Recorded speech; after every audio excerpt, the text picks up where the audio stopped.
আৰু কেইটামান দিনৰ পিছতেই এই বৃহৎ পথাৰখনত দেখা পাব যে ইছলাম ধৰ্মাৱলম্বী লোকসকলে ভিৰ কৰা দেখা পৰিলক্ষিত হ'ব। কাৰণ আৰু কেইটামান দিন পিছতেই ইয়াত ইছলাম ধৰ্মাৱলম্বী লোকসকলে আল্লাহৰ ইবাদত কৰিব। ঠিক 25, 26 আৰু 27 ডিচেম্বৰ তিনিদিনীয়া কাৰ্যসূচীৰে ইছলাম ধৰ্মাৱলম্বী লোকসকলে ইয়াত আল্লাহৰ ইবাদত কৰিব।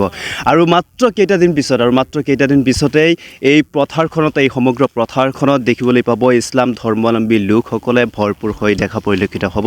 কিয়নো ইয়াত আয়োজন কৰা হৈছে উত্তৰ পূৰ্বাঞ্চলৰ সৰ্ববৃহৎ ইজতেমা, ঠিক দৰং জিলাৰ টাংনি চাৰিআলিৰ ওচৰতে থেকেৰাবাৰী গাঁৱত। আৰু থেকেৰাবাৰী যিখন পথাৰ আছে, এই পথাৰত দেখিবলৈ পাব যে ইছলাম ধৰ্মাৱলম্বী লোকসকলে ইয়াত আল্লাহৰ ইবাদত কৰিব, বিশ্ব শান্তিৰ কাৰণে দোৱা কৰিব, ভাতৃত্ববোধ আৰু সমন্বয় ৰক্ষাৰ কাৰণে তেখেতসকলে দোৱা কৰিব। আমি আজি এই মুহূৰ্তত উপস্থিত আছোঁ সেই ইজতেমাস্থলীত, আৰু ইজতেমাস্থলীত দেখিবলৈ পোৱা গৈছে বহু সংখ্যক লোকে তেখেতসকলে শ্ৰমদান কৰি আছে বিনা পইচাত। আৰু ইয়াত যদি আমি ক'বলৈ যাওঁ যে ইয়াত আৰু বিভিন্ন অসমৰ বিভিন্ন প্ৰান্তৰ পৰা, বিভিন্ন জিলাৰ পৰা বহু সংখ্যক মানুহ আহি নিজে স্বইচ্ছাই কাম কৰা দেখাও পৰিলক্ষিত হৈছে। আমি তাৰ যদি এটা বিশেষ অংশ হিচাপে দেখিবলৈ পোৱা যায় যে ইয়াত কিছু সংখ্যক লোকে ইতিমধ্যেও কিন্তু দমকল পোতাৰ কাম কৰি আছে, পেণ্ডেলৰ কাম কৰি আছে, মূল পেণ্ডেলৰ কাম কৰি আছে, গেটৰ কাম কৰি আছে। যদি এক কথাত ক'বলৈ যাওঁ ইয়াত দমকলৰ কাম কৰা কিন্তু এতিয়া দেখা পৰিলক্ষিত হৈছে। ক'ৰ পৰা আহিছে আপোনালোকে? তেজপুৰ, 5 মাইল। তেজপুৰৰ পৰা কিমানজন লোক আহিছে ইয়াত? 15 জন আহিছে। দমকলৰ কাম কৰি আছে বিনা পইচাত, না পইচা দিব? বিনা পইচাতে।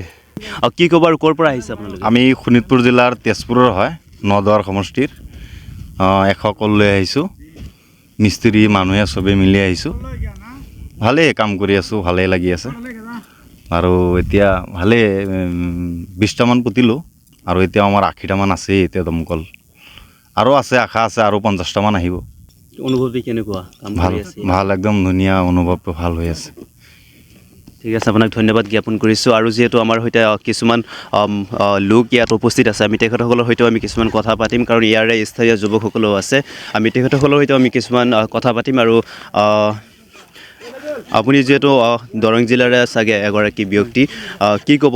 আজি মই ইয়াত অহা 2 দিন হ'ল। আৰু ইয়াতে প্ৰথম দিনাও আহিছিলোঁ, প্ৰথম দিনা আহি দেখা পাইছিলোঁ যে বিভিন্ন জাতি ধৰ্মৰ মানুহে আহি ইয়াতে শ্ৰমদান কৰি আছে। আজিও পৰিলক্ষিত হৈছে, আজিও বিভিন্ন ধৰণৰ মানুহ আহিছে, বিভিন্ন ঠাইৰ পৰা মানুহ আহিছে। তেজপুৰ, লখিমপুৰ, তাৰপিছত আপোনাৰ ডিব্ৰুগড়, তাৰপিছত ধুবুৰী, নলবাৰী, বৰপেটা, এনেকুৱা বিভিন্ন ঠাইৰ পৰা মানুহ আহি আজি আমাৰ এই দৰং জিলাৰ টাংনি চাৰিআলিৰ ঐতিহ্যমণ্ডিত যি ইজতেমাখন মানে কাম চলি আছে, তাতে আহি বিভিন্ন ধৰ্মৰ মানুহ, বিভিন্ন জাতিৰ মানুহে আহিও শ্ৰমদান কৰিছে। আৰু বিভিন্ন ঠাইৰ পৰা ইছলাম ধৰ্মাৱলম্বী মানুহেও আহি আজি শ্ৰমদান কৰিবলৈ পৰিলক্ষিত হৈছে। আৰু 1 মাহ ধৰি মানে ইয়াতে ইজতেমাৰ কামত শ্ৰমদান কৰি আছে বিভিন্ন ঠাইৰ পৰা বিভিন্ন ধৰণৰ মানুহ আহি। ঠিক আছে, ধন্যবাদ। আকৌ এবাৰ কৈছোঁ, আৰু মাথো কেইটামান দিনত পিছতেই এই সমগ্ৰ পথাৰখনি দেখিবলৈ পাব ইছলাম ধৰ্মাৱলম্বী লোকসকলৰ সমাগম। আৰু কেইটামান দিনত পিছতেই আৰু ইয়াত ইছলাম ধৰ্মাৱলম্বী লোকসকলে আল্লাহৰ ইবাদত কৰিব, বিশ্ব শান্তিৰ কাৰণে ইবাদত কৰিব। সমগ্ৰ বিশ্বৰ জাতি ধৰ্ম নিৰ্বিশেষে ভাতৃত্ববোধ আৰু সমন্বয়ৰ এনাজৰী জাল শক্তিশালী কৰাৰ কাৰণে তেখেতসকলে দোৱা কৰিব। প্ৰতিবেদনখন আৰু বৰ বিশেষ বেছি দীঘল নকৰি ইমানতে সামৰণি মাৰিছোঁ। PPN চাই থকাৰ বাবে সকলোকে ধন্যবাদ জ্ঞাপন কৰিছোঁ।